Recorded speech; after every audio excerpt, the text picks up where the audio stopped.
Hi everyone, welcome to the video. In this video, we are going to see a Bruno CLI, which is an NPM package which allows you to run your Bruno collection on your terminal. How you can run your collection, request, folder, if you have a different hierarchy, nested folder, nested request, how you can do that, and how you can generate test reports, how you can pass your environment variables, the secret variables, how you can generate XML, which is a JUnit reports, JSON, and bunch of stuff, as well as how you can automate your workflow by integrating Bruno CLI with GitHub Actions, which is a popular tool provided by GitHub for the CI/CD pipeline. So we are going to see that as well. So here is the official documentation available on the Use Bruno website, docs.usebruno, and you can see the overview. What are the information you need to get started? For the installation, make sure that you are using a Node 18 or higher. I highly recommend to use the latest Node version and Node package manager, just like a pnpm, npm, yarn. If you are not familiar with the Node and npm packages or Node package managers, feel free to search on the Google. There are plenty of tutorials available. You can quickly fix that. So let's get started by the installation. So here is the npm, which is a Node package manager I'm going to use. Most of the people prefer pnpm or yarn, so you can also go with that. Or you can also visit the official npm package page, which is available on the npm registry. So you can see the Bruno CLI introduction, installation, and all the information you need, and all the command line options, which is available in nice table format. As well as you can see the number of downloads, the current version, and installation command. So I will quickly copy this. I will go to docs use Bruno, and you can also read the documentation from here to understand what are the different arguments and options which are available, which you can use with a Bruno CLI. So quickly get started and open a terminal. I have one collection on Bruno collection. So I will just quickly show you what I have in my Bruno app. So I have this Bruno collection. I have inside that I have one folder, API folder. I have inside that nested folder, nested request, and env request. If I just minimize this, you can see this content belongs to API folder, and individual requests are the echo Bruno. So this is a structure which I have. Now I will quickly show you how its structure looks like on the terminal. So same as you can see here, it's the same structure with the folder.brew and all the files, and how you can run your CSV and JSON, the data-driven testing. For that, I have this test.csv and test.json. So make sure that you also have that, or you can create along this tutorial. Don't worry. So let's get started. So first thing first, I will show you how you can install a Bruno CLI. So to install a Bruno CLI, you can simply say Bruno install hyphen is Bruno hyphen global is Bruno CLI, which is a global installation for the Bruno CLI. And you can also mention that at direct if you want to install a particular version. I already installed the latest one, so you can just quickly install with this command. And if you want to know which version you are using, so you can do npm list -g and use Bruno CLI, and this command will show you the latest version which you are using. So we can quickly execute this. So I'm using a 2.1.0, which is my choice. So it depends, like if you want to use a specific version, so you can do that. As I mentioned previously, how you can do. So you just need to mention here which version you want to use, 2.1.0. It totally depends on you. So jump to the next, and starting with the Bruno CLI. So first thing, I will show you how you can run a collection. So I have this Bruno collection here. I just want to run a complete collection. So you can say Bruno brew run.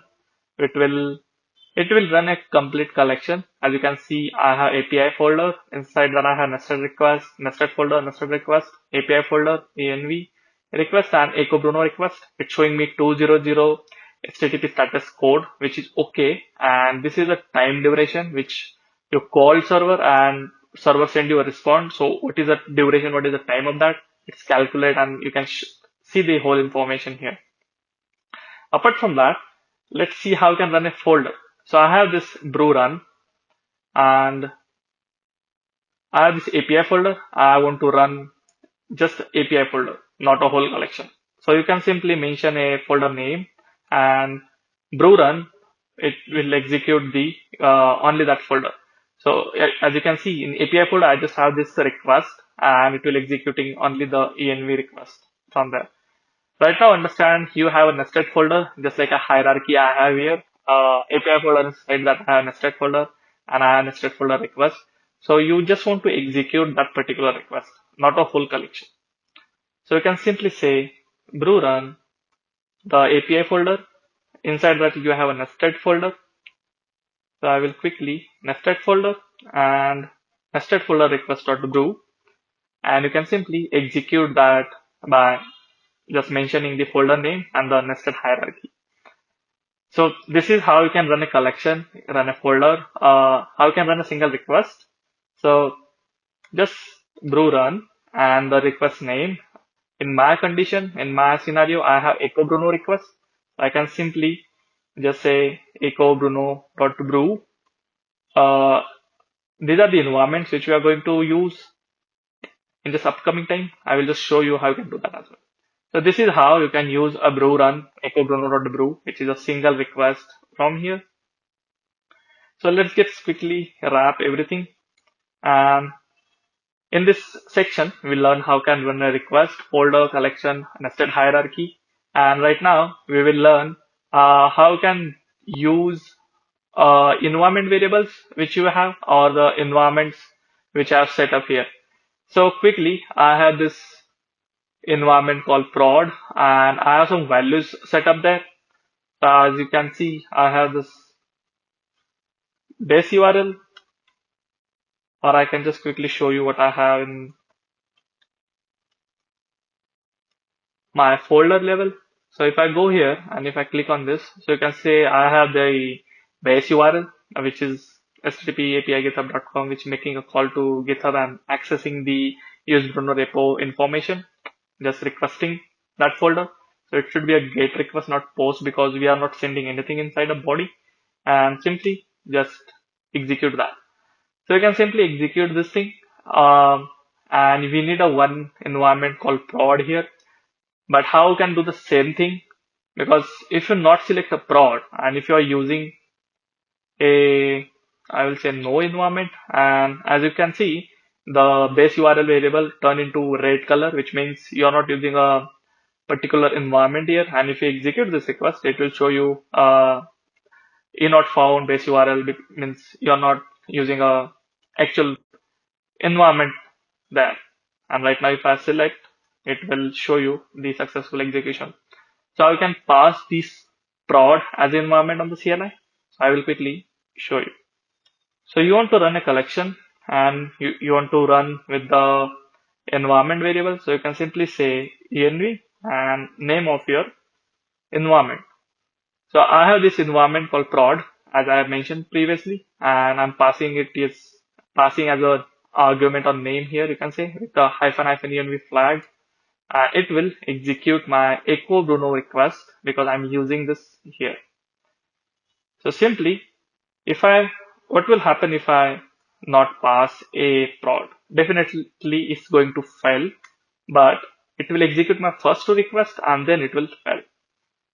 So you have to make sure if you are using a particular environment like a prod, you have to make sure that you are using a --env to pass that environment name.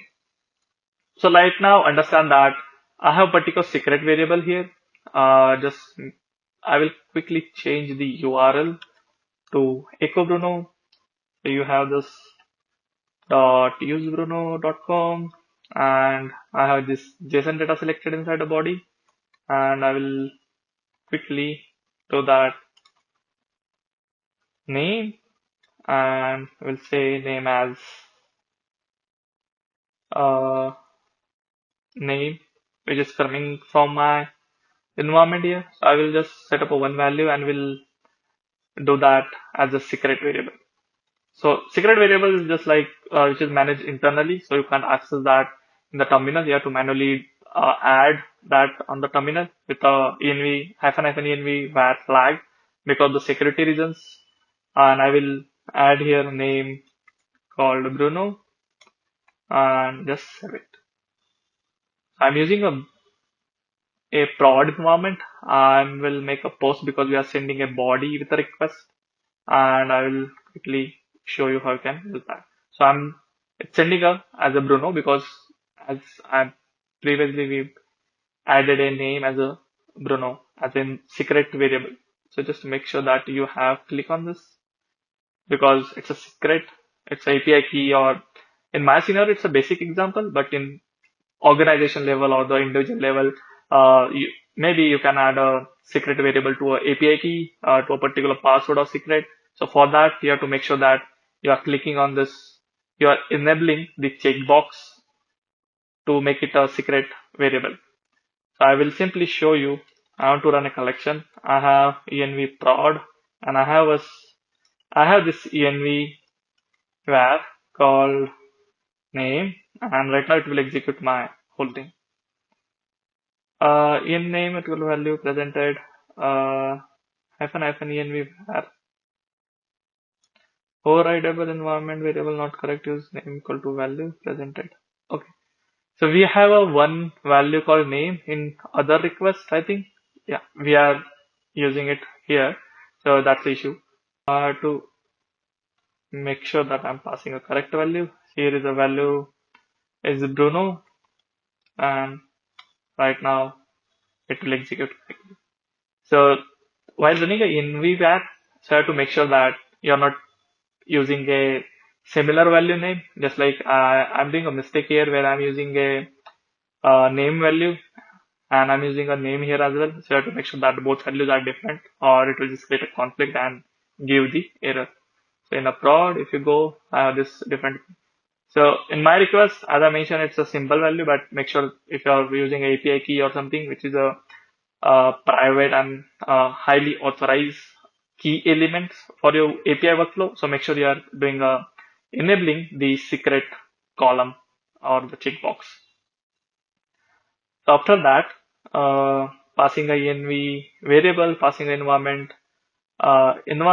So you can pass as a prod, and if you want to pass a variable, you can pass a env var, and this value equal to which are the value which you are passing, because as a security reason you can access that through the terminal directly because it's managed internally. You can read the documentation more on to know more details where that value stores and how you can use that. I'll show you some basic scenarios where you maybe need to just testing and saving a lot of time. So just imagine a scenario where I have one request. I have a bunch of requests inside a collection, and okay, just quickly delete this. So imagine a scenario where you have a collection. We have multiple folder and request, and you just want to run a request which have the test cases. So env requests have the test assertions, which is a basic assertion, which is just make sure that the result would be 200, which is a successful HTTP status code. So you have a collection, you have a lot of requests, you just want to run a request which have the test cases. So in Bruno, we provide a do run hyphen test only flag, which makes sure that you're only executing the request which have the test or assertions in that, not the whole collection. So when you run, we are expecting only one request to execute. As you can see, API folder env request. So we are running only one env request here, which is a test assertion as a response status 200.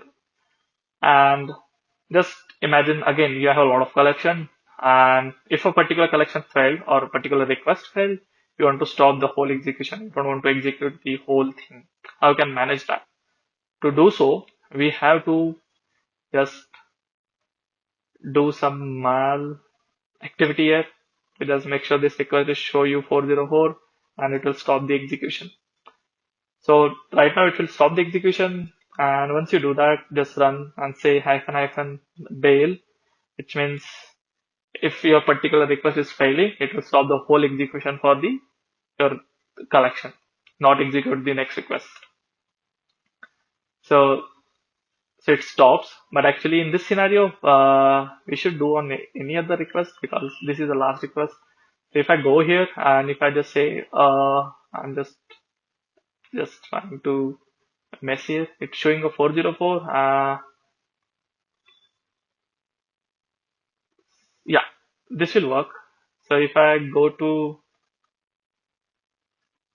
here and if I say brew run hyphen bail, it should expect, yeah, as I can, just messing up here, I just messed up, API GitHub users and it will show you 404 and it will just stop the execution on that request, env request. It's not executing the echo Bruno request.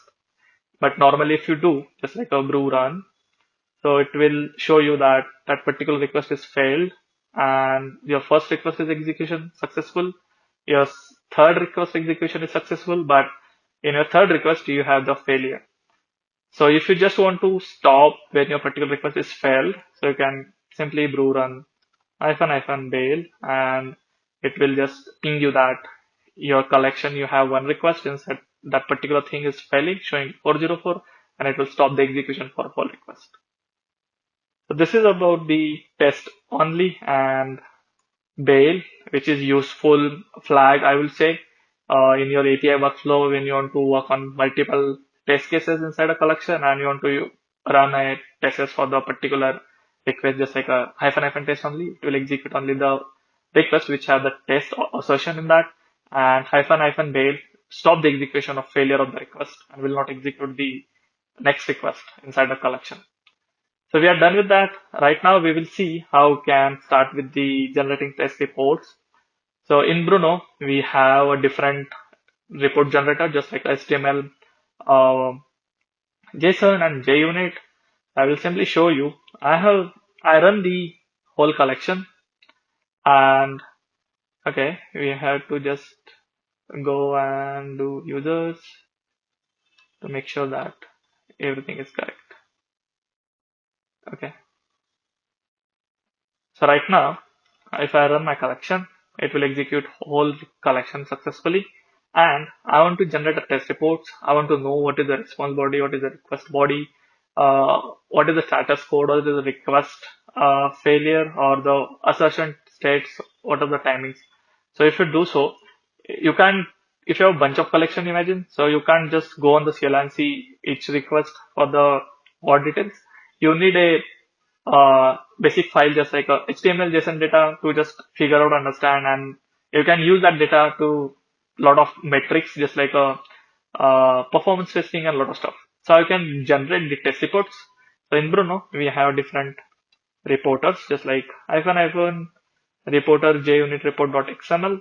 So it will generate a junit.xml report for you and you can see all the data of this collection. As you can see at the bottom of this execution, you can see there is a message which is printed on the screen, route junit results to report.xml, which means the report is generated and its data is stored in a report.xml. So if I show you reports.xml and it will show you, as you can see, the whole data, test suite name, API folder, nested folder, all the request name, errors, failures, skip requests, all the data.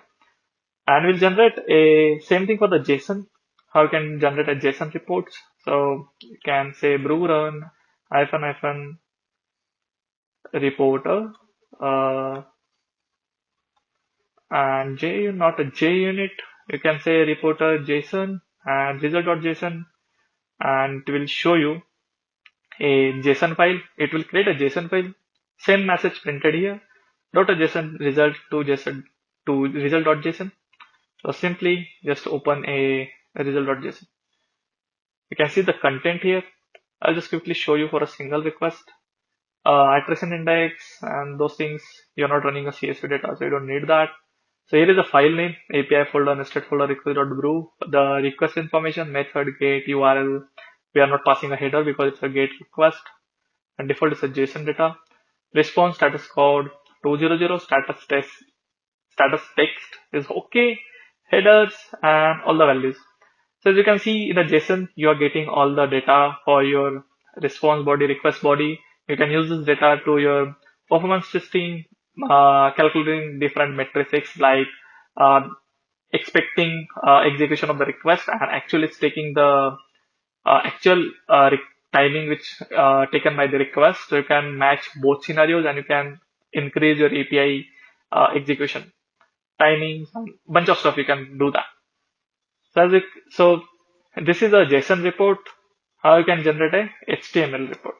So for the HTML report, we have the same thing. The reporter for the HTML, we have to just say HTML and reporter HTML. So it will show the message here, wrote HTML result to result.html. And if you want to open that result.html, it will just open an HTML file inside your collection, and it will just quickly open that file. So here is the iteration, number of iteration, number of requests, total controls, total field controls. I have this nice looking HTML file, request information, status code, headers, all the information, response body, which we are getting. Login is Bruno, because if you remember, we are giving this request here, which is just requesting to api.github.com server, and just we are returning the use Bruno information, which is a repo. That's it. And same for the other request. So you can do pretty much stuff, generating reports, HTML, JSON, and the XML.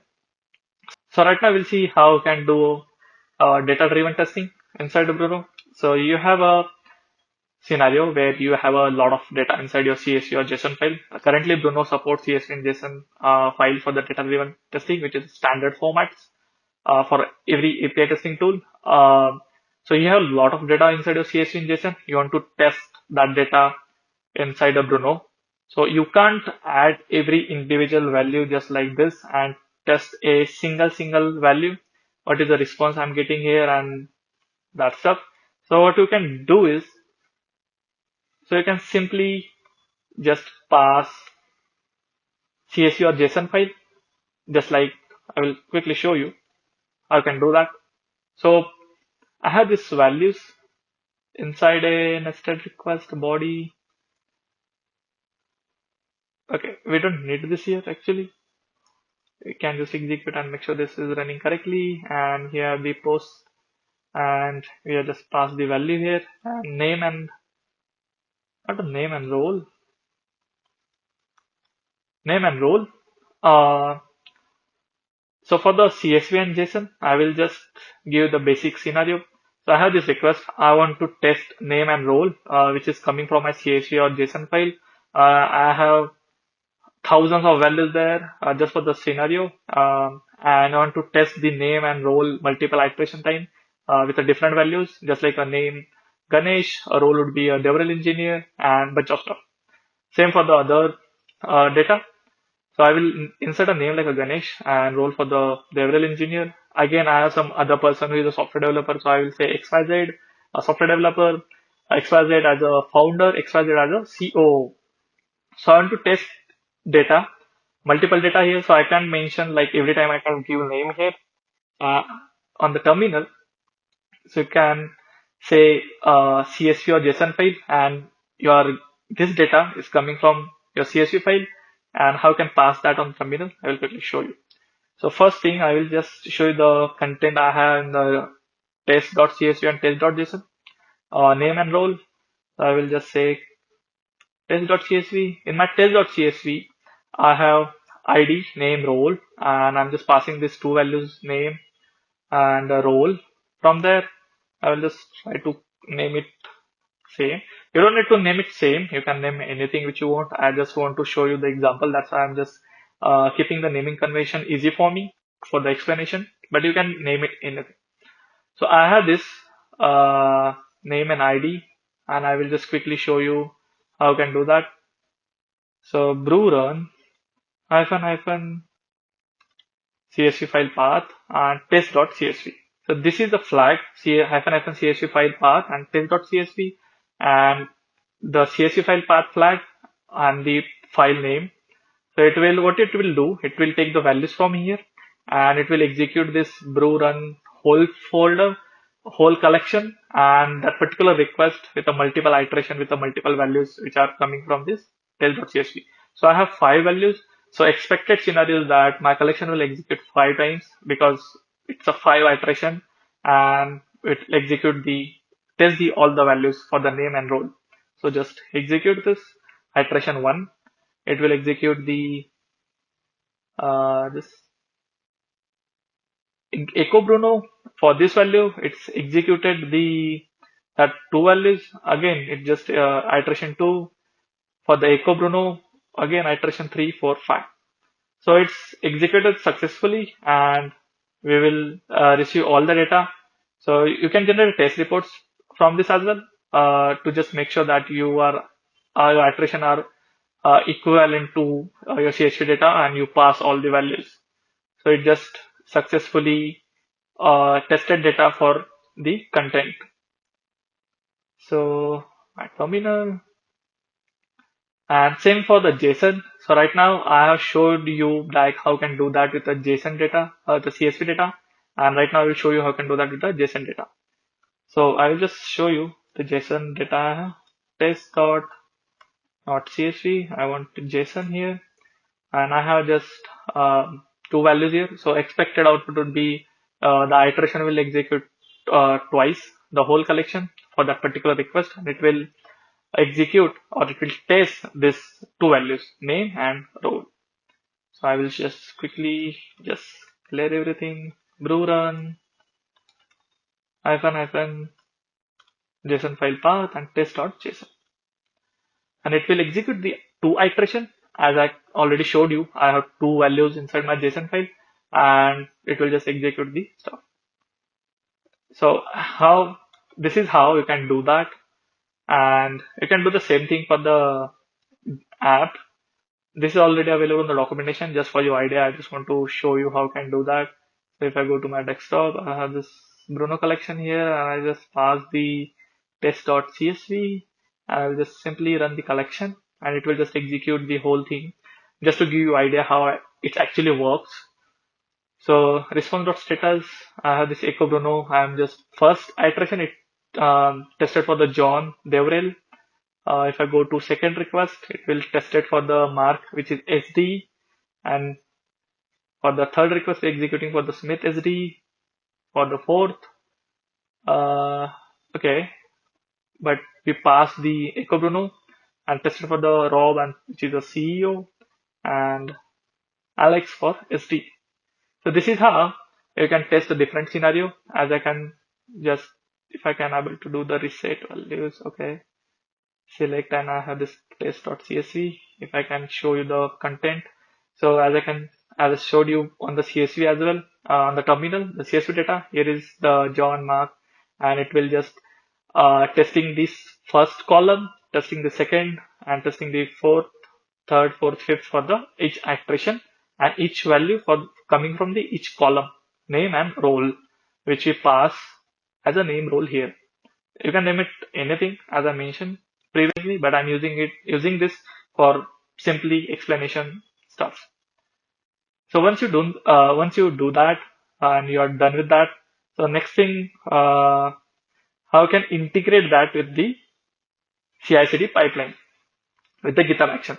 To integrate a Bruno CLI with a GitHub action, you have to make sure that you are your collection is on GitHub. You can do that inside a Bruno. So you can simply init a collection. You can pull, you can add remotes, and you can push. You can do the documentation for that.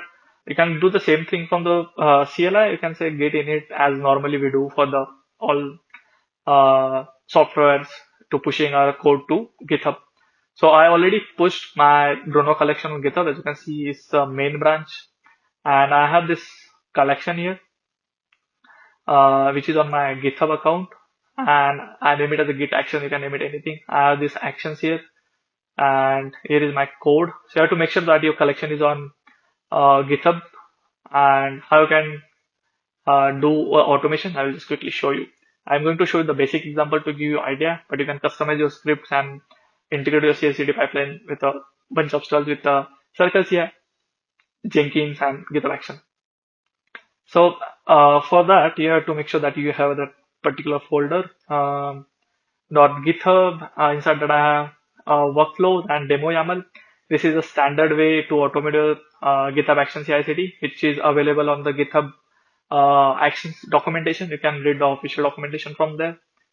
So you need this directory. I already created this directory, and I will just quickly show you what I have in the my script.yaml. So I have to create a .github folder. Inside that I have to create a workflows, and inside that you have to create a script YAML to write your all YAML specification. So for the people who don't know about the GitHub Actions is a CI/CD tool which is provided by GitHub and which will help you to automate your lot of manual testing work and saves a lot of time. Just like every time you push your code to a production or dev, you have to make sure that particular cases you are covering. Just like your API is sending a request to a server and getting an integer value, string values, which is a very basic example, but you have to make sure that it's working correctly. But in human scenario, normally developer do the all stuff manually, but it's a lot of time consuming where you push code to production and you test every time that you're getting an integer value, string value, and you manually testing that. To do so, we have a GitHub CI/CD pipeline where you can write this script. You can start with a name. You can name it anything again on which action which you want to run this script.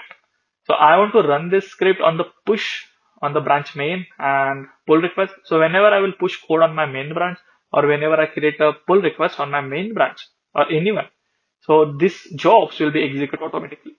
So this is a starting point for the GitHub action. So this is a checkout, which is a just make sure that you are using a GitHub Actions and this automatic stuff. These are the different versions. You can read the documentation for that. And second step is, or second jobs is install the Node.js.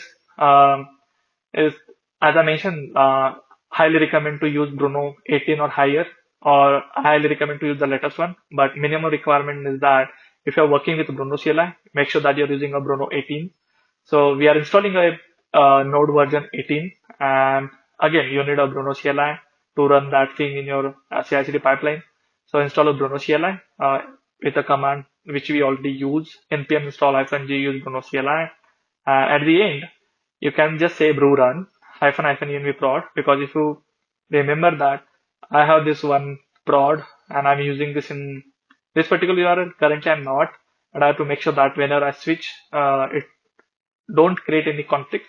So that's why I'm adding a -env prod, and this is the script which I have.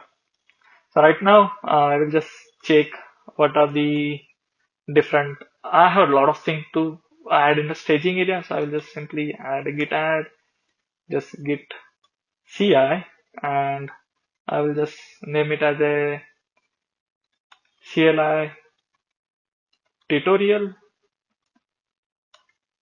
and we are done. So I will just wrap everything and I will do the last thing, which is git push, and it will just push our code into the GitHub action on the main branch, and it will run all the jobs, and then it will push the code.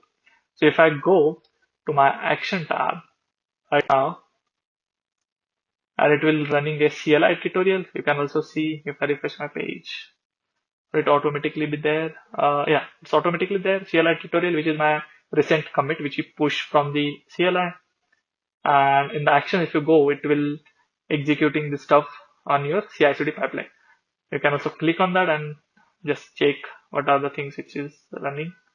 And all jobs are done successfully. So congratulations for pushing your code to Bruno CLI to the GitHub and automating that with Bruno CLI plus GitHub Actions. So we set up a job, we check out code, we install Node.js, we install Bruno CLI, run a Bruno CLI with test cases, and these are the all post after doing the action run. You can read a documentation if you don't know about the GitHub action, but for the people who know or who knew how to work with GitHub action, this is the way you can integrate your CI/CD pipeline to GitHub actions with the Bruno CLI. So thanks for tuning in. See you in the next video, and let me know your feedback in the comment section. And don't forget to read a official documentation from bruno-docs, and let me know if you going through any issue or encounter any issue. We're happy to help. And don't forget to join our Discord server. Thanks for tuning in again. See you in the next video.